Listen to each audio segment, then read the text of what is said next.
and urban development in different countries is what he has been working on.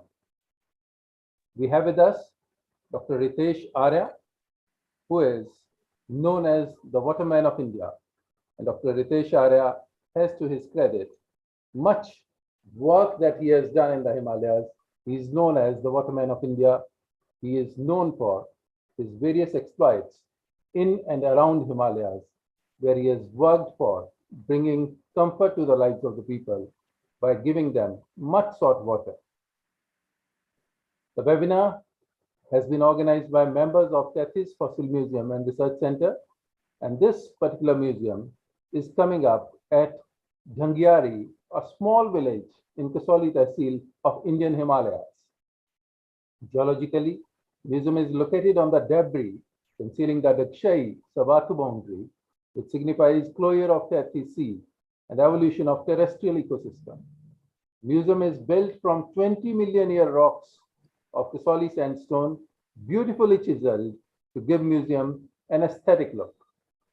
Water which we drink in the museum is from a borewell drilled into 40 million years old white quartzite sandstone, which is marker bed extending from Pakistan to Burma in the least. Tethys Museum will display diverse, well-preserved fossils of Stromatolites Edia Cara, Trilobites, Molluscs, Ammonites, etc. from Spiti Valley, fishes, whales, sharks, oysters, molluscan foraminera from Subathu and Leh, plant remains consisting of logs of trees, leaves, flowers, roots, etc. from Kasauli and Dharamshala, and mammals from Shivaliks, signifying gradual evolution of life on this planet, and all are part of the museum repository. So anyone visiting the museum will have a glimpse of how different fossils collected from different geological formations across the Himalayas can help to rebuild the entire Paleolithic history of the various events which led to the evolution and birth of the Himalayas. Tethys, as we all know, was an ocean once upon a time separating India from Tibet, Eurasia. As the Indian plate moved northward, the Tethys Sea squeezed, and when the two plates collided, the Tethian sediments were uplifted, forming the mighty Himalayas. Lots of research has been done in timing the collision of the two plates, leading to evolution and birth of the Tethian Himalayas. But still, there is no consensus, and there are Himalayan opportunities for researchers to come up with a convincing model to time the collision and explain the birth of the Himalayas. Keeping this in mind, the organizing committee of Tethys Fossil Museum and Research Center decided to host a series of lectures by veteran geologists who dedicated their lives to understanding this geomechanism. We are lucky that we have with us today learned scholars who would be giving their views on various aspects of water, and one such great man we have with us today is Vladimir Arana. Stage is yours, sir. Kindly put forward your views. Thanks a lot. Thank you very much, Doctor, for this presentation. May I speak right now? Yes, you can speak, Oliver. Okay, all right, thank you. Thank you. I wanted to make a point on something that is happening right now in the world. And I'm sorry.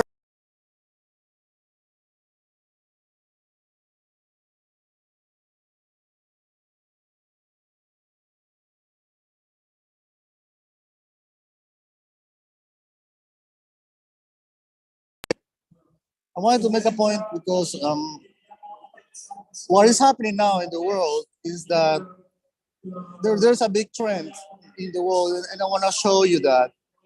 First, and I want to show you some images that I have here. I'm gonna switch my camera to the other side. So if we, I don't know, I have to change that. Sorry. If we see these images, we see, for instance, that in the world here, in the world, the brown is the urban areas, and the green is the rural areas. What is happening right now in the world is that most of the world is going to be urbanized in the following 20 years. If we look, for instance, at the Arab world here, the Arab world is going to have um, an important switch. It's going to be like two-thirds is going to be urban and one-third is going to be rural.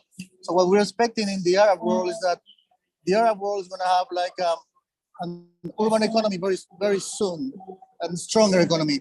The Caribbean countries also the same. Europe, we already knew. Europe is here, and what we can see in Europe is that it's around 80% of Europe is urban and 20% is rural right now, and the projections continue to strengthen that. The same thing is in Latin America. In Latin America, it's projected to 2050 that around 85% to 90% is going to be urban. If we look at the Middle East, the trends are the same. In 20 years, two-thirds of the Arab, Middle East, and North Africa is going to be urban. The area with more or less are going to keep like Excuse me, Vladimir. yes, yes. Can you share the screen with us? No, because I'm doing it on the phone. Okay, I'm okay. showing you my Oh, computer because I cannot connect my computer to the Zoom. I don't know what happened with the network. okay, My okay. computer, it was. I'm using my cell phone data to transmit because Wi-Fi doesn't connect with the computer. But I can show you the images. I know that it would be better to share the presentation which I have, but well, let's do it this way. But it's what happens, anyways. But we continue. If we look at the South Asian area, and if we look at the sub-Saharan in Africa, they're gonna still keeping an urban rural of around 50%, 50% in the future. But the thing is that what we're gonna see in 2050 is this. We're gonna see a world, and I hope you still can see the image, maybe, but this is just colors. But what we see is that the areas or regions that are gonna have around 20 to 40% degree of urbanization are gonna be very little countries in the world, like Guyana, some parts in Central Africa, and some parts in East Asia. Countries that are gonna have like around 60 to 80% of urbanization are gonna be in most of the world. And this is the message with this is that what is happening is now is that these urbanization trends are putting water resources at risk. And why is that happening? And why the water resources at risk? Because if we analyze, for instance, the trends, and let us continue a little bit with the trends, and if we project what is happening. This is, for instance, Africa. Africa is having spotted urban areas, but these urban areas are getting together. They're forming conurbations. We're going to have a big conurbation on East Africa, and we're going to have a big conurbation on Western Africa, and another big conurbation is going to be, perhaps it's going to take longer to be built, but it's going to be also in North Africa and around the Nile. So what we can that's going to happen in Africa for 2050. If we go to Asia, where India is located, if you go to Asia, India and China are going to be the countries that are going to be leading the urbanization trends. But what's going to happen is that we're going to have, for the first time, perhaps in our history, international conurbations. What is that? It's going to, the continuum of urban areas, but they're going to go beyond the national borders.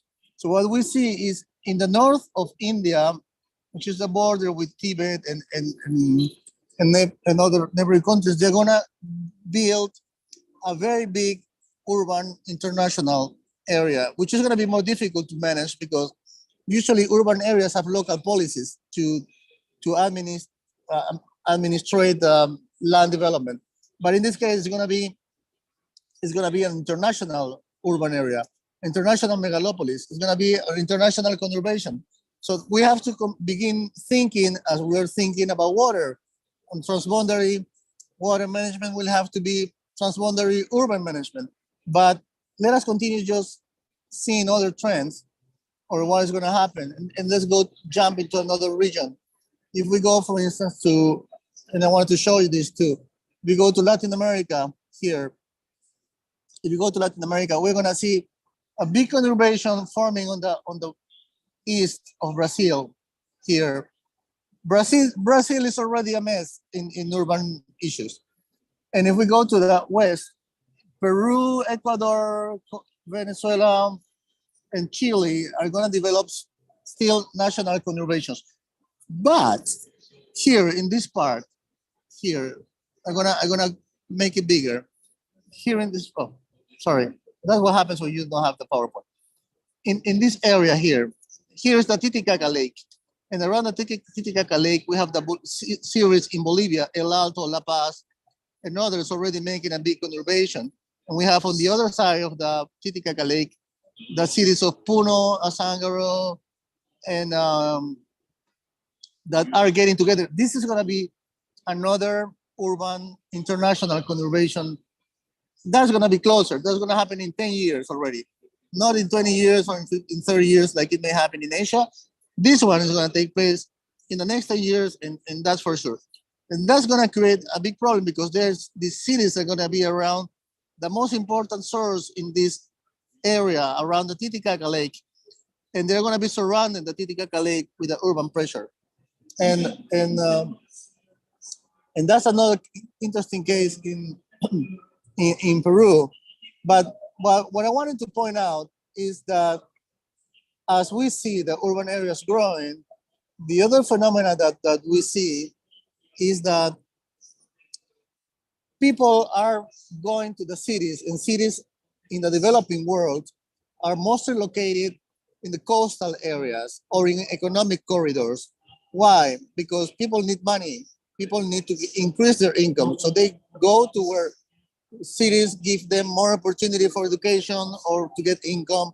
And in developing world, let us say like Latin America and many countries in Asia, many of the cities were located in the coast. Why? Because this is the heritage of a colonial, like the colonial development process. When countries were under colonial rule, like under British rule or Spanish or French rule, they wanted to strengthen the coast because they wanted to export the riches from the countries they were having under control. So they were trying to put the main cities in the coast. There are exceptional cases where the main cities are located inland because, for instance, in the case of Brazil, in Brazil, when the Portuguese went to Brazil, they didn't found out the gold and silver that the Spanish found out in Peru or Bolivia. But the main riches were the forest. So to exploit the forest, the Portuguese had to create cities inland, no, like Brasilia or other cities inland, and try to exploit the inner land. But those are exceptional cases. Most of the cases of the big cities in the world are the heritage of the colonial influence. So what has this been creating, and that is one of the points that I wanted to make in this meeting, is that water sources are not located in the coast unless you're going to desalinate the water. But most of the freshwater resources are in the highlands, are in the water towers. So what's people doing in the developing world? They're abandoning the mountains. People are abandoning the headwater territories, and they are going to the coast. So we are increasing the urban pressure, but we are abandoning the water sources. And that creates many problems. Why? Because there will not be people to work with water sources, and that's the least of the problems. And the other thing is that developing countries have developed or have been keeping what they call and what is known in the world as traditional knowledge. It happens in Asia, it happens in North America, it happens in Latin America, it happens in Africa. And all this traditional knowledge, which is the heritage of many years of experience and learning processes, will disappear when people leave the water sources to live in the city or to go in. So what we see is this phenomenon. People in developing countries are abandoning water resources. We are strengthening the urbanization trends in the world. We're going to be located mostly in the coast, and we're going to create, for the first time in history, the first international conurbations, which are going to be like very difficult to manage, and that's the trend that we have right now in this decade. These trends will appear, but the thing is that if we analyze the economic impact of water in the GDP per capita, what we were going to find is that water supply has correlation coefficient of around 0.4 impact of water supply in GDP per capita, while sanitation has a correlation coefficient of around 0.6 to 0.7 to GDP per capita, and that's a very strong correlation coefficient. 0.6 and 0.3, we have an average of around 0.5, 0.6. The influence of water supply and sanitation in GDP per capita is very high. However, water supply and sanitation are still not a priority, and water supply and sanitation are not considered a big world problem. United Nations hasn't yet declared a global water crisis yet. And the problems that we have on this subject and this matter is that problems are taking place right now. Problems taking place right now, and the impact is taking place right now, and that's the problem that we are having.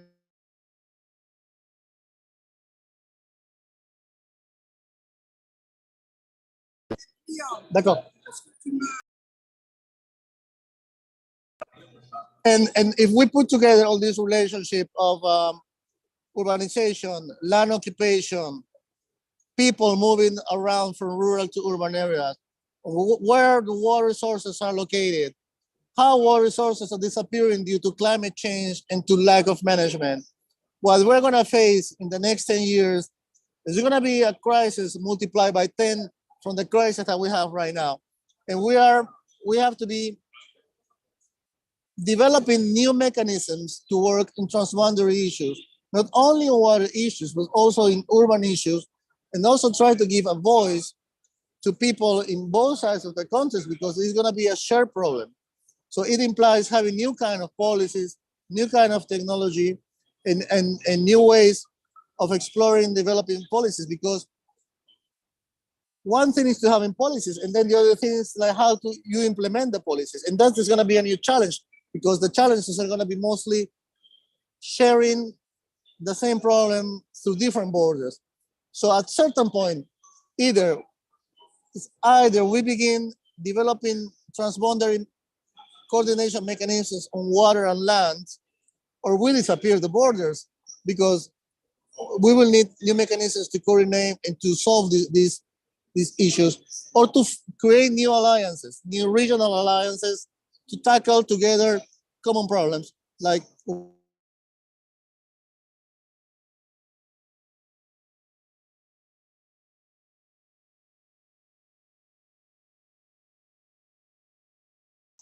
but this part of the analysis is raising many questions, and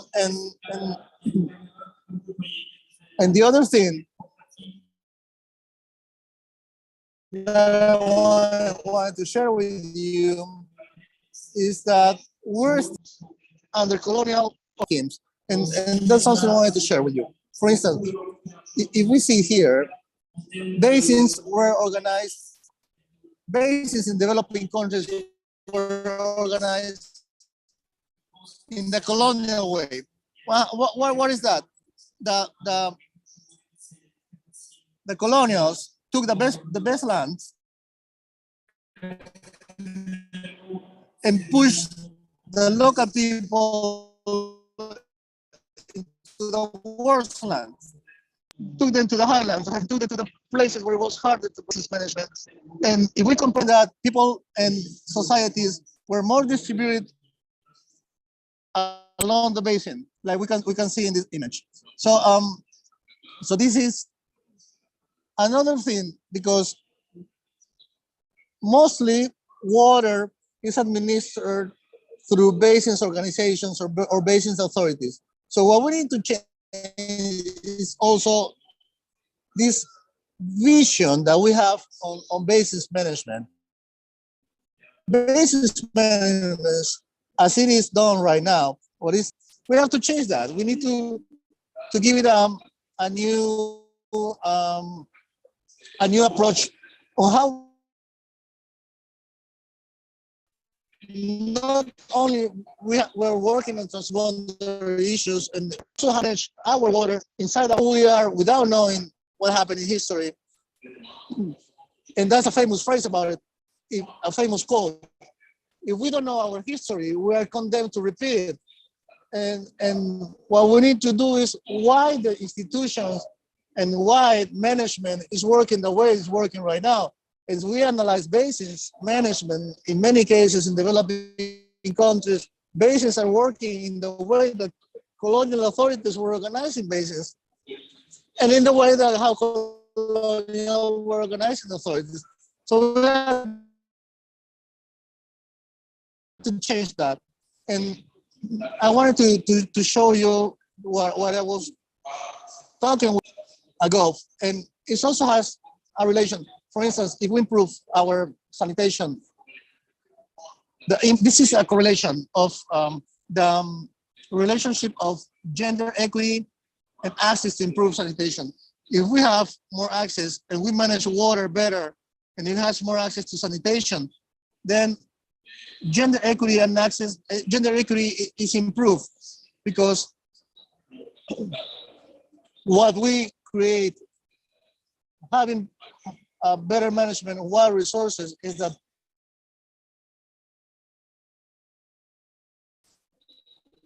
people have to worry less how to live, and they are less, so they have more time to become productive, and women have more possibilities to be more independent when they are not condemned to basic activities like just going to go and get some water. And what I was telling you before, this is the other, this is the correlation of the relationship between basic drinking water and GDP per capita. We see a correlation of around 0.3, and then we go to the other image, we have the correlation coefficient access to sanitation, a correlation of around 0.4. And so this is to tell you, it's not an analysis that is made up. It's a data that I've been collecting from different countries and in all the world. And this data allows me to prove that if we act in the way that we should be doing, and I'm recommending, and I'm saying, just mentioning right now, we can really make a significant change for our society and for future generations. My message to finish this intervention is there's a lot of change that we have to push forward, and there is no other people than us, and especially you, that are pursuing change in your country to strengthen these mechanisms to integrate water management, land management, and the destiny of population. And we need to make these changes in our policies, and in the policies, not only the policies in our country, but in the policies of our neighboring countries, because we are sharing the same water resources, population is in the same territory, and that is something we're not thinking about recent times. So this is the concern and the challenge that I want to leave you. And I'm open to have any questions if you have some. Thank you very much.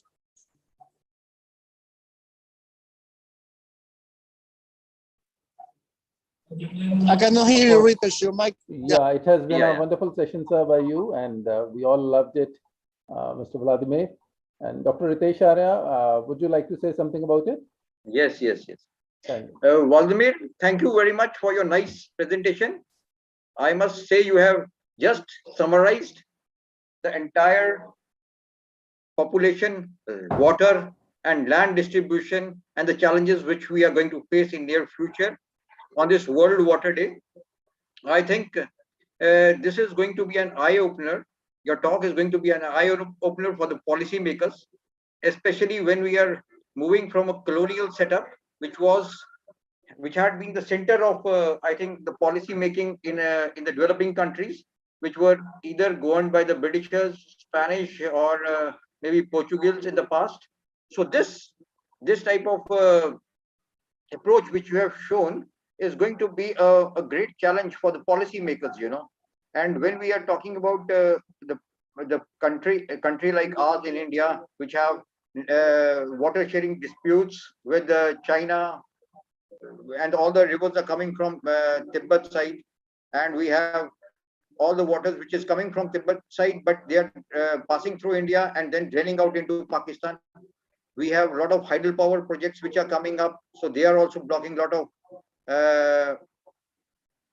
water there, and they are creating some sort of I think reservoirs which may impact the water discharge in the basins in the low-lying regions. And as you rightly mentioned, there have been policy shifts from shifting from hilltops to the intermountain valley regions in the Himalayas, and almost all the people are trying to flood the coastal regions. And in the advent of global warming, I think this is quite dangerous. We have seen, as you rightly said, that if one forgets history, then things are bound to happen. And the history is going to repeat itself. In past, we have seen Indus Valley civilization in India. I'm talking about Indian context. India, Indus Valley civilization. Then we had Harappan civilization, the oldest civilization. We had the Saraswati civilization. They all were all along the banks of Indus, along the banks of major rivers in the past. And then the flash flooding happened. Then we had a lot of coastal cities in the past, like Dwarka, and all other Ram Setu bridge was made between Sri Lanka and India. That bridge, and all these identities in the past, they submerged due to global warming and the sea level rise and the cyclones. They all created some problems. So we have forgotten those lessons, and now again we are just crowding back to the coastal regions and on the banks of rivers. So this global warming event can not only create havoc by causing mountain floods in or mountains of glacial outbursts in the mountain regions, which cause a lot of devastation in the low-lying regions, but the cyclones and in the tornadoes, whatever, people living in the coastal regions, they have a lot of problem. So you have very rightly highlighted all these aspects on this day today, which is World Water Day, and the entire world is celebrating World Water Day, and the United Nations theme of this day was groundwater, and making the invisible visible. So I think if we start going back to the mountains and provide groundwater solutions to the community living there, because majority of them, as you also said, that mountains, they are leaving the source wherever the water source is there, so they are leaving those sources.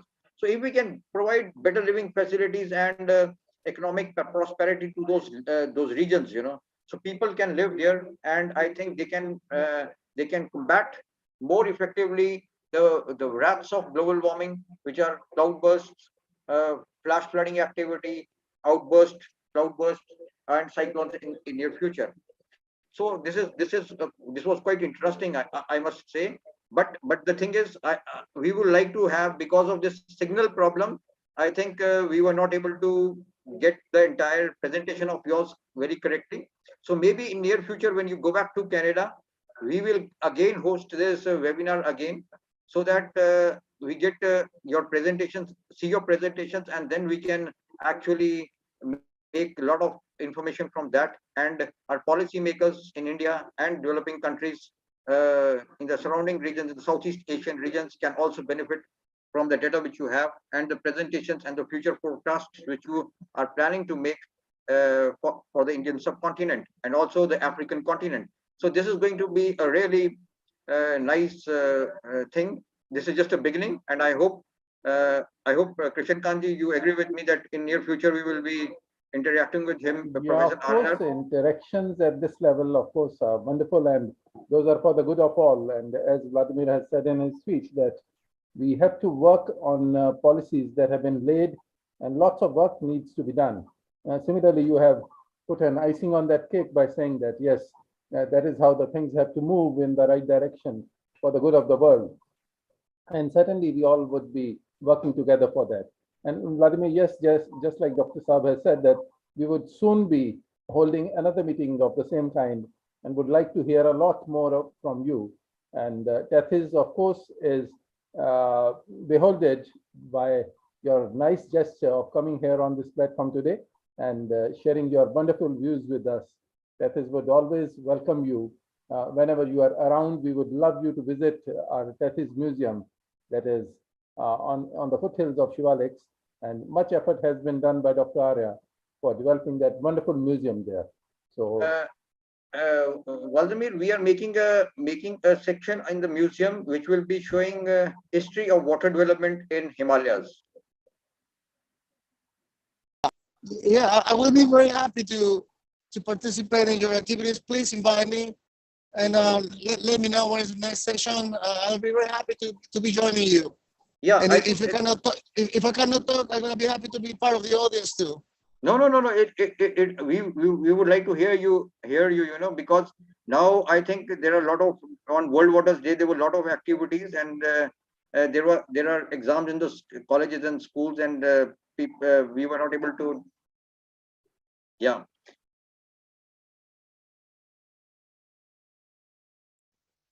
All right.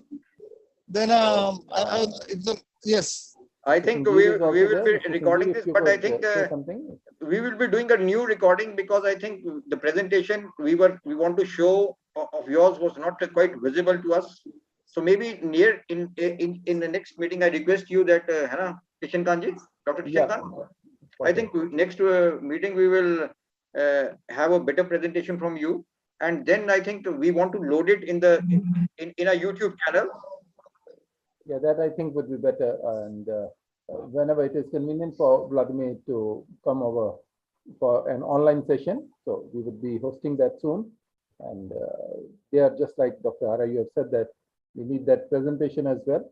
So definitely Vladimir would work with us for that. So Vladimir, we thank you from India. India, we thank you for sparing your time from the World Water Forum at Senegal. You are actually very busy there, organizing the sessions for providing sustainable drinking water to the rural community. I wish you all the best for the sessions and your presence there in World Water Forum. And but when you go back in Canada, we would like to have more interactions with you and develop a sustainable plan for the Himalayas, for the entire Himalayas. Maybe future water supply schemes and distributions of land, and maybe we can plan that in near future. Yeah. All right, man. No, the pleasure is mine. Thank you very much for reminding me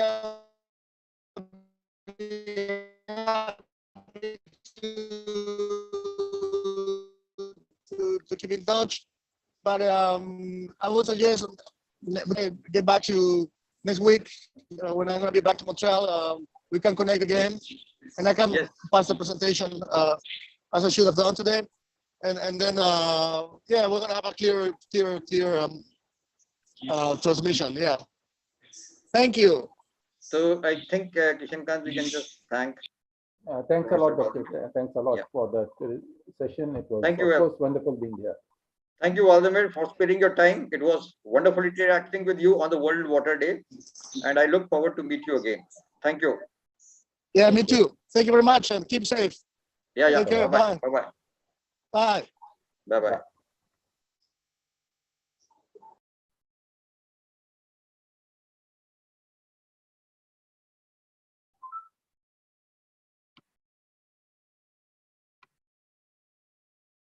Dr. You may end the session. Yes, I think I think it we is can over. just end So the session.